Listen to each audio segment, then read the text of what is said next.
দেশের স্বনামধন্য কবি, সাহিত্যিক, সংস্কৃতি সেবীবৃন্দ, বিশেষ করে বিশেষ অতিথি এখানে জনাব সালাউদ্দিন আহমেদ, উপস্থিত সম্মানিত সভাপতি, আহ, অতিথিবৃন্দ, ইলেকট্রনিক মিডিয়া এবং সাংবাদিক ভাই বোনেরা, উপস্থিত জনাব নূর ইসলাম মনি, ডক্টর পাভেল সহ সম্মানিত উপস্থিতিবৃন্দ, আসসালামু আলাইকুম। কবি সাহিত্যিকদের কাছে আমার মনে হয় মানব সভ্যতা বিভিন্নভাবে বিভিন্নভাবে আহ, বিভিন্ন ক্ষেত্রে ঋণী হয়। তারা আমাদের মতো সাধারণ মানুষের যে অব্যক্ত অনুভূতি প্রকাশের একটি মাধ্যম। আমাদের সুখ দুঃখ, ভালোবাসা, উচ্ছ্বাস, আনন্দের প্রতিচ্ছবিও কবি সাহিত্যিক বৃন্দ। আমরা আমাদের বেদনা, কষ্ট, যন্ত্রণার মুহূর্তের যে শব্দের যে পংক্তিমালা, এগুলোর যেমন সহানুভূতির বিষয়গুলো বন্ধু হয়ে আসে, ঠিক তেমনি আবার বিজয়ের আনন্দ উৎসবের বার্তাবাহক হিসেবে কিন্তু আবির্ভূত হন আহ, কবি সাহিত্যিক বৃন্দ। আমাদের মন যেটা বলতে বা শুনতে চায়, কিন্তু আমরা অনেক সময় বিভিন্ন কারণে আমরা প্রকাশ করতে পারি না, একটা সীমাবদ্ধতা থাকে। আপনারা কবি সাহিত্যিকবৃন্দ, আপনারা আমাদের সেই অনেকগুলো কথা খুব সুন্দরভাবে তুলে ধরতে পারেন।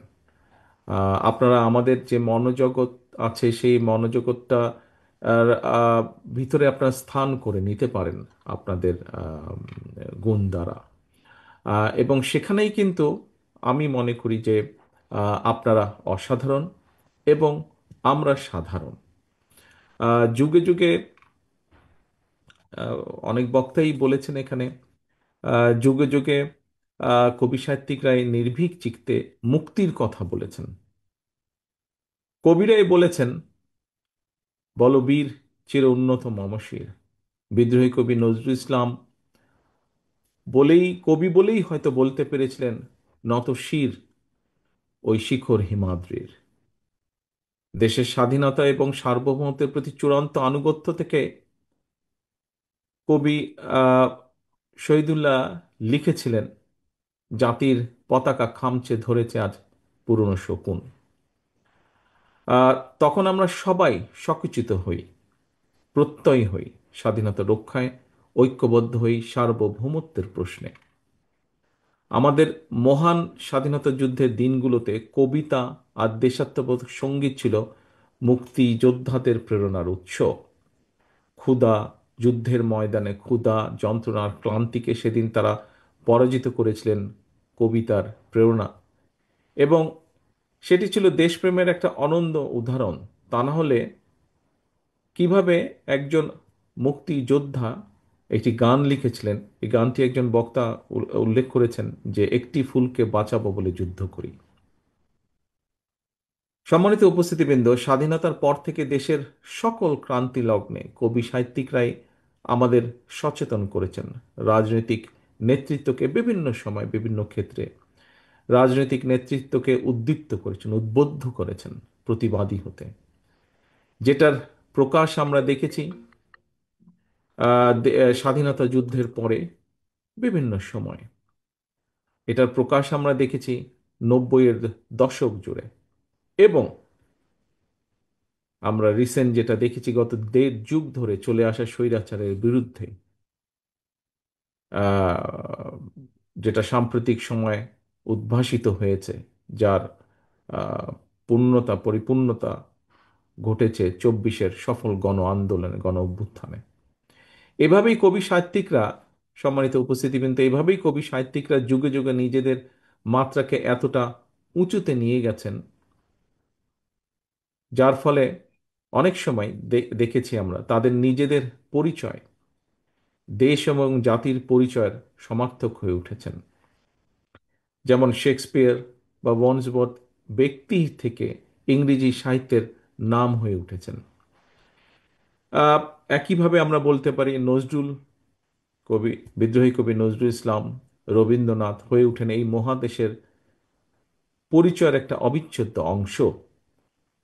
ঠিক এমনিভাবে কবিতা আর দেশাত্মবোধক সঙ্গীতকে মুক্তিযুদ্ধের সাথে একাকার করে যুদ্ধ শেষে দেশ গঠন আর দেশাত্মবোধের প্রেরণা নিয়ে শহীদ জিয়াউর রহমান প্রথম বাংলাদেশ আমার শেষ বাংলাদেশ, জীবন বাংলাদেশ আমার মরণ বাংলাদেশকে তার দল, বাংলাদেশী দল এবং বিএনপির অনুপ্রেরণা দলীয় সঙ্গীতে পরিণত করেন গভীর শ্রদ্ধাবোধ থেকে। শহীদ জিয়া সেই আদর্শ আজও সমুন্নত জাতীয়তাবাদের আদর্শের প্রতিটি নেতা কর্মীর মাঝে। সম্মানিত উপস্থিতিবৃন্দ, একজন প্রকৃত বাংলাদেশী জাতীয়তাবাদে বিশ্বাসী মানুষের জীবনের শেষ দিনেও প্রথম ও শেষ বাংলাদেশী হওয়া উচিত তার বিশ্বাস এবং আদর্শের একমাত্র পরিচয়। আজকের এই শ্রাবণ দিনে যে বিশ্বাস আর প্রত্যয়ের কথা বহু বক্তা এখানে যারা বক্তব্য রেখেছেন কথা ঐক্যবদ্ধভাবে উচ্চারণ করেছেন। সম্মানিত উপস্থিতিবৃন্দ, আমাদের আদর্শিক অবস্থানও আমি মনে করি ঠিক এবং এক এবং অভিন্ন। এদেশের স্বাধীনতা, সার্বভৌমত্ব ও গণতন্ত্রের প্রতি আপনাদের দৃঢ় অবস্থানের সাথে কিন্তু আমাদের বিন্দুমাত্র পার্থক্য নেই। স্বৈরাচারের যে স্বৈরাচারকে বাংলাদেশের মানুষ কিছুদিন আগে বিতাড়িত করেছে, সেই স্বৈরাচারের পুনঃজাগরণ প্রতিহত করতে আমরা প্রতিজ্ঞাবদ্ধ আপনাদেরই মতন। বিশেষভাবে একটি বিষয় বোধহয় এখানে কয়েকজন বক্তা উল্লেখ করেছেন, আমিও আপনাদের সাথে একইভাবে বলতে চাই যে এই দেশকে কোনো চরমপন্থা বা মৌলবাদের অভয়ারণ্য যেন কোনোদিন পরিণত হতে না পারে, সেটিও কিন্তু আমাদের প্রত্যাশা, সেটিও আমাদের লক্ষ্য। আমাদের সাথে হয়তো আপনাদের সকলের আদর্শিক অবস্থান এক নাও হতে পারে, পলিটিক্যাল আইডিওলজি এক নাও হতে পারে, কিন্তু এটি কিন্তু কোনো সমস্যার বিষয় না। এটিকে ভিন্নভাবে হয়তো কেউ বলেছেন এখানে কোনো বক্তা, বা খুব সংক্ষেপে যদি বলতে হয়, এটি কোনো সমস্যা না। এটিকে কেউ দয়া করে সমস্যা হিসাবে দেখবেন না। বিষয় হচ্ছে যে এই দেশের সার্বভৌমত্বের প্রতি আমাদের অবিচল আস্থা প্রকাশের জায়গায় কিন্তু আমরা সকলে এক এক এটা কিন্তু সকলের মধ্যে কমন আমাদের। সম্মানিত উপস্থিতিবৃন্দ, এদেশের মালিকানার একমাত্র দাবিদার এই দেশের সকল নাগরিক। এই সত্যটাকে যদি আমরা প্রতিষ্ঠিত করতে চাই তাহলে মানুষের ভোটাধিকারের প্রশ্নে গণতন্ত্র প্রতিষ্ঠার জন্য বাক স্বাধীনতার পক্ষে একটা অবাধ সুষ্ঠু নির্বাচনের পক্ষে আমাদের সকলকে ঐক্যবদ্ধ হতে হবে। অর্থাৎ একটি অ্যাকাউন্টেবল অবস্থা দেশে তৈরি করা একান্তই প্রয়োজন। এবং আমরা যদি সেটি করতে সক্ষম হই, এখানে আপনারা আপনাদের কবি সাহিত্যিকবৃন্দ আপনারা যারা বক্তব্য রেখেছেন, আপনাদের বক্তব্যে যারা আপনারা লেখার স্বাধীনতার কথা বলেছেন, মত প্রকাশের স্বাধীনতার কথা বলেছেন,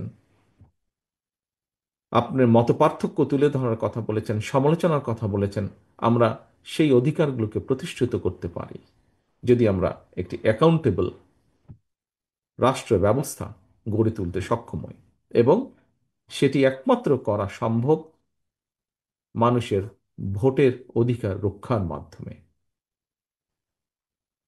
সম্মানিত উপস্থিতিবৃন্দ, সম্মানিত সভাপতি, দেশের সার্বভৌমত্ব রক্ষায় সকল শহীদের রক্তের দায় পরিশোধের সময় এসেছে আজ।